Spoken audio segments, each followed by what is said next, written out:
Let us begin in a very gentle way by thinking about a familiar situation.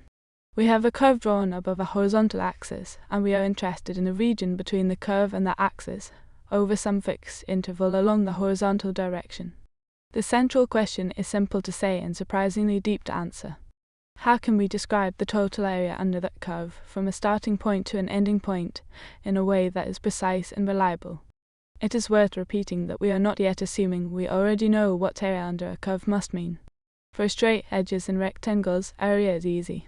But for a curved boundary, we want a definition that does not rely on pictures alone.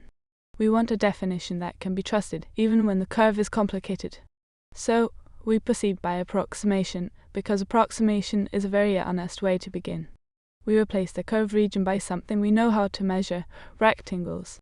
Imagine taking the interval along the horizontal direction and cutting it into a number of smaller subintervals. Over each small subinterval, we build a rectangle. The width of the rectangle is the length of that subinterval.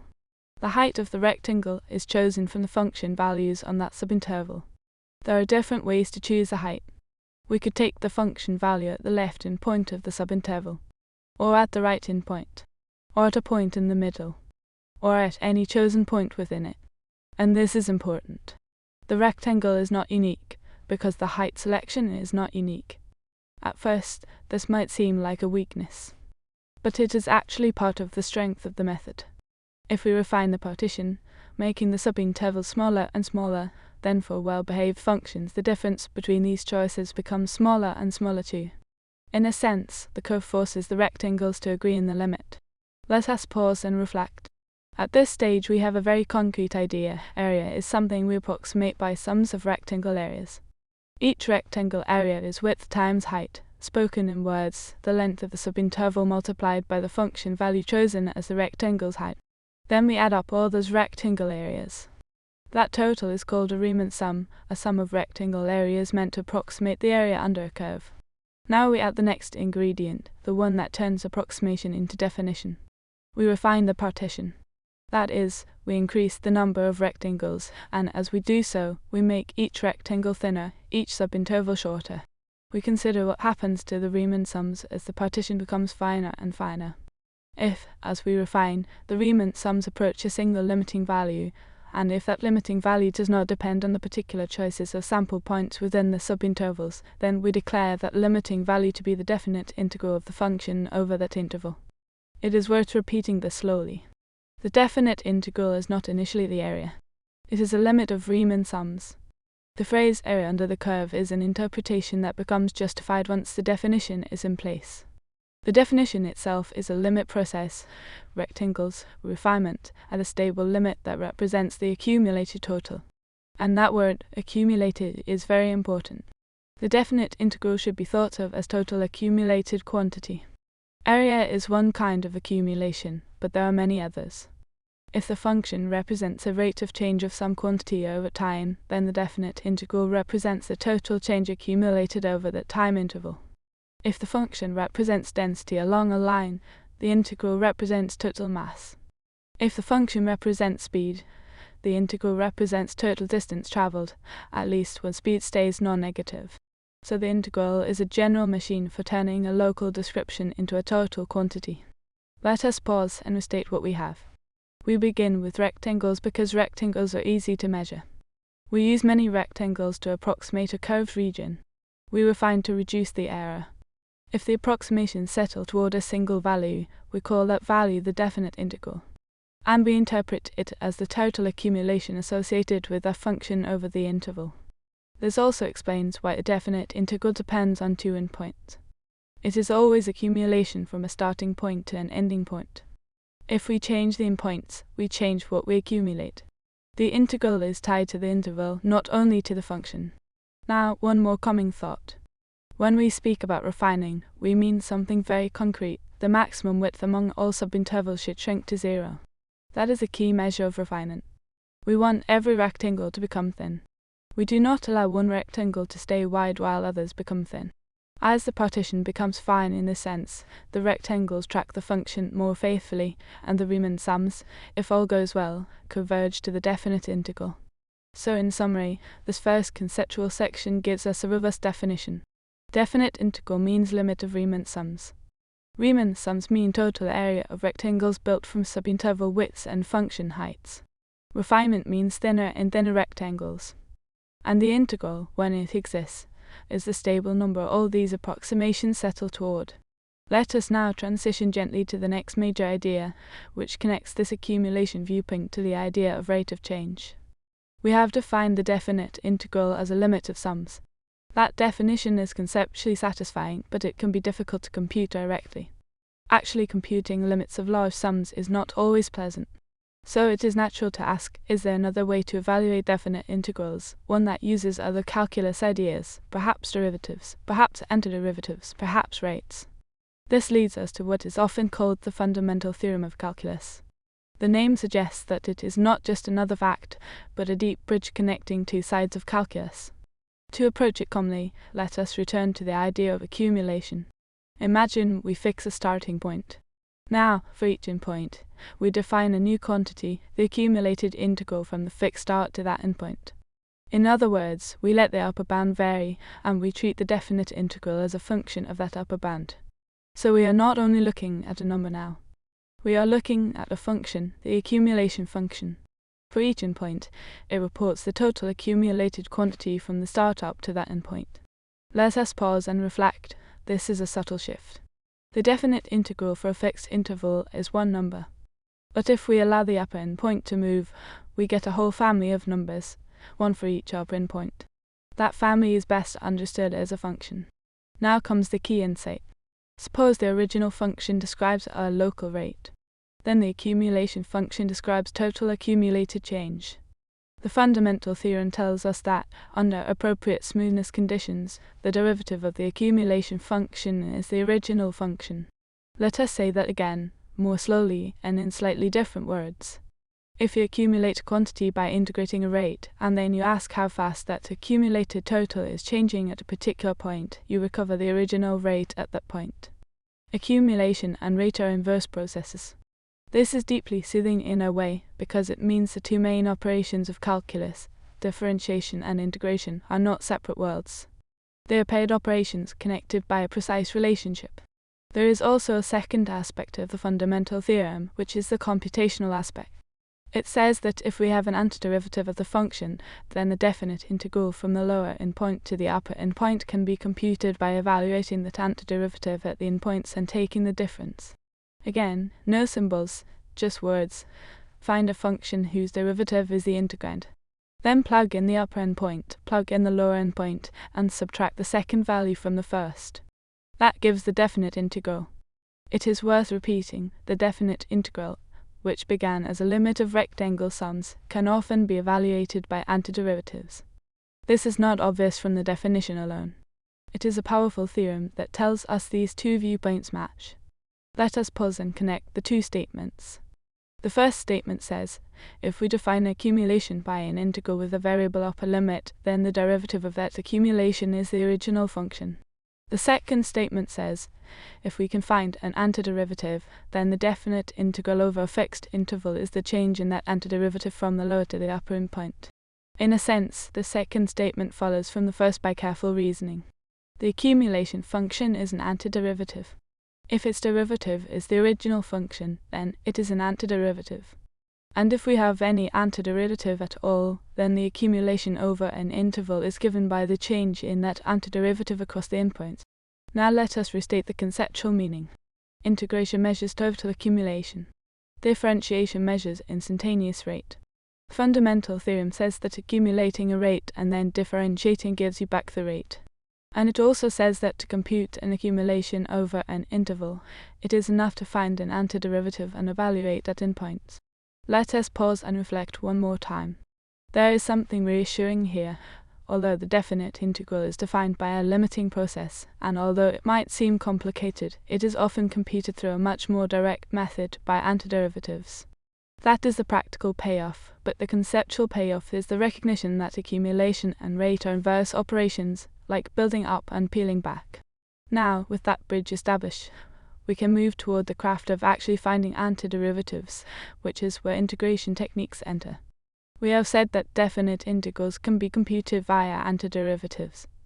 But this immediately raises the practical question: how do we find antiderivatives?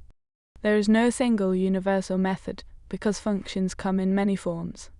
Instead, we develop techniques, patterns, and strategies. And among these, one of the most fundamental is substitution. Let us approach substitution in a quiet, structural way. In differentiation, one of the central rules is the chain rule. The chain rule says that when you differentiate a composite function, meaning a function inside a function, the derivative involves the derivative of the outer function evaluated at the inner one multiplied by the derivative of the inner one. Now substitution is, essentially, that logic run backwards. We see an integrand that looks like it might have come from applying the chain rule. We then reverse engineer the inner function and the outer derivative structure. It is worth repeating, substitution is the chain rule backwards. It is not a random trick. It is a recognition of structure. So what structure are we looking for? We are looking for an integrand that contains a part that could be the derivative of some inner expression multiplied by something that depends on that inner expression. In other words, we look for a nested pattern, an inner expression, and then around it an outer function, and somewhere nearby a factor that resembles the derivative of the inner expression. When we see this, we introduce a new variable to represent the inner expression. This new variable simplifies the integral by turning the composite structure into a simpler form. We then integrate in that simpler variable, and finally translate back to the original variable. Let us pause and reflect, because this is a place where students often feel either relief or confusion, depending on how firmly the idea is held. The common way to remember it is this: substitution is not about memorizing dozens of examples. It is about training the eye to see composition and its derivative. When you differentiate, composition produces a product involving the derivative of the inside. When you integrate, a product that looks like that suggests a substitution. Now, a practical strategy. When facing an integral, one question you can ask is, does there seem to be an inner function, an expression whose derivative also appears, perhaps up to a constant factor? Sometimes the inner expression is obvious, like something inside a square root, or something inside a trigonometric function, or something raised to a power. Sometimes it is less obvious, and you must experiment a bit. It is worth repeating, the main act is recognition. The second act is writing. Often you do not need to do anything complicated, you simply rewrite the integrand to make the derivative of the inner expression visible. Then you perform the substitution, you treat the inner expression as a new variable, and you replace its differential element with the corresponding factor from the integrand. Again, no symbols here, but the meaning is clear, we are changing the variable of integration to match the inner structure. Let us pause and say what substitution achieves. It turns a complicated-looking integrand into a simpler integral in a new variable. The new integral is often one you already know how to do. Then you return to the original variable by undoing the substitution. Now let us connect substitution back to the fundamental theorem and definite integrals. Substitution is not only for indefinite integrals. It also works for definite integrals, and in that setting it can be even cleaner. For definite integrals, rather than substituting and then translating back at the end, one can also transform the bounds of integration according to the substitution. The idea is, if the variable changes, the endpoints, which are values of the original variable, should be converted into corresponding values of the new variable. Then you compute entirely in the new variable. The result is the same because you have merely re-expressed the same accumulative quantity in a different coordinate description. Let us pause and reflect again. Integration is accumulation. Substitution is a way of reparametrizing the accumulation so it becomes easier to evaluate, much as changing coordinates can simplify geometry. So, to summarize this section, substitution is the chain rule reversed. It works when you see an inner expression and its derivative present in the integrand. The strategy is to recognize the inner structure, write if needed, substitute to simplify, integrate, and then return to the original language, either by back substitution or by transformed bounds. Now we will move gently to another major technique, which is also a reversal, but this time of a different differentiation rule. We now turn to integration by parts, which is best understood as the product rule backwards. We call the product rule from differentiation. When you differentiate a product of two functions, you get the derivative of the first times the second, plus the first times the derivative of the second. Integration by parts takes that relationship and rearranges it to express an integral of a product in terms of another integral, often simpler. Let us say it slowly. If differentiation of a product produces two terms, then integration by parts allows you to integrate one product by trading it for another product plus another integral. It is a method of redistribution. You move a derivative from one factor to the other in a controlled way. This is why it is often described as choosing what to differentiate and what to integrate. You split the integrand into two parts. One part you plan to treat as the piece to be differentiated, and the other as the piece to be integrated. Then the method converts the original integral into a boundary term and a new integral. It is worth repeating, integration by parts is the product rule backwards. Its power lies in choosing the split so that the new integral is simpler than the old one. Now, what does simpler usually mean here? Often it means that differentiating one factor makes it simpler, perhaps turning a polynomial into a lower degree polynomial or turning a logarithm into a rational form. And often it means that integrating the other factor is straightforward, like integrating an exponential or a sine or cosine function. So there is a kind of common pattern. You differentiate the part that becomes simpler upon differentiation, and you integrate the part whose antiderivative you already know. Let us pause and reflect. This is not a rigid recipe, but it is a good guiding intuition. Integration by parts is an art of making progress by transforming the problem into a related one that is easier.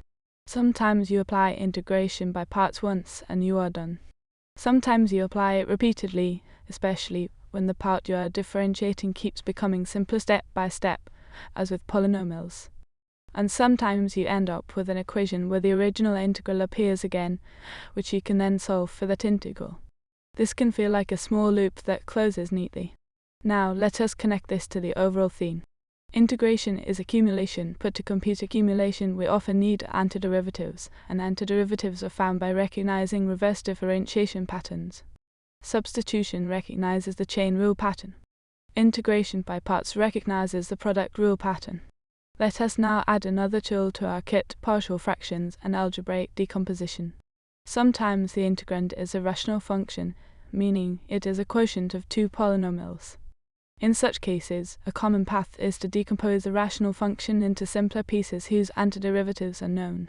The common idea is complicated fractions can often be rewritten as sums of simpler fractions. Those simpler fractions might involve terms like 1 over a linear expression, or 1 over a quadratic expression, or powers of such expressions. Once decomposed, the integral becomes the sum of integrals that we know how to handle. This process depends on algebraic factoring and matching coefficients, but the conceptual core is gentle. We are rewriting the same function in a form that makes integration straightforward. Let us pause and reflect. In all these techniques, the core move is writing. We rarely invent an antiderivative from scratch. We recognize a pattern, and we rewrite the integrand to match it.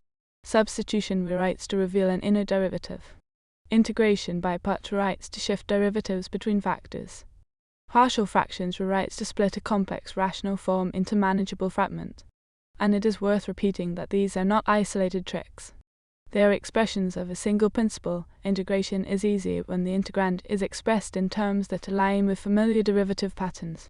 Now, because our topic is the definite integral and the fundamental theorem, it is also worth noting that once we have an antiderivative from any technique, evaluation of a definite integral becomes straightforward. Evaluate the antiderivative at the endpoints and subtract. So techniques are really about finding antiderivatives efficiently. The fundamental theorem then turns that into definite integrals. Let us pause, summarize, and then move toward a unifying ending. Let us pause and reflect on what we have built, because the structure is now quite coherent. We began with the definite integral, defined not by a picture but by a limiting process. We imagined rectangles under a curve, built on subintervals. We formed Riemann sums by adding rectangle areas. We refined the partition, making rectangles thinner. And when those sums approached a stable limiting value, we gave that value a name, the definite integral. It is worth repeating: rectangles, refinement, and limit. That is the foundation. And the meaning we attach to that foundation is accumulation. The definite integral is a total accumulated quantity over an interval, total area, total change, total mass, total distance, depending on context. Then we turn to the bridge that makes calculus feel unified, the fundamental theorem. We allowed the endpoint of accumulation to vary, creating an accumulation function. We then saw that the derivative of that accumulation function recovers the original integrand. Accumulation and rate are inverse processes in a precise sense. And we also saw the computational GIF. If we can find an antiderivative, then the definite integral over an interval is found by evaluating that antiderivative at the endpoints and taking the difference. This replaces the labor of limiting sums with the more manageable labor of finding antiderivatives. Then we asked, how do we find antiderivatives? We introduced techniques, each one common structural. Substitution is the chain rule backwards. It works when we recognize an inner expression and see its derivative nearby, allowing us to change variables and simplify the integral. Integration by parts is the product rule backwards. It works when the integrand is a product, and by choosing a good split we transform the integral into a simpler one, sometimes even closing a loop that lets us solve for the original integral. And partial fractions, along with algebraic decomposition, is a rewriting method for rational functions. It transforms a complicated fraction into a sum of simpler terms whose antiderivatives are known. So, again, let us say the unifying theme one last time slowly. The definite integral is the limit of sums, and it represents accumulation. The fundamental theorem connects accumulation to rate, and it allows definite integrals to be computed using antiderivatives. Integration techniques are methods for finding antiderivatives by recognizing reverse differentiation patterns and by rewriting functions into integrable forms. If you remember only this, it is enough for tonight. Integration is accumulation, differentiation is rate, and the two are linked so closely that each can undo the other when the functions behave nicely. And the practical art of integration is the art of seeing structure, rewriting gently, and letting familiar derivative patterns guide the way. Let us end there with that steady picture, rectangles becoming thinner, sums becoming stable, accumulation becoming a function, and rate appearing again as the derivative of that accumulation.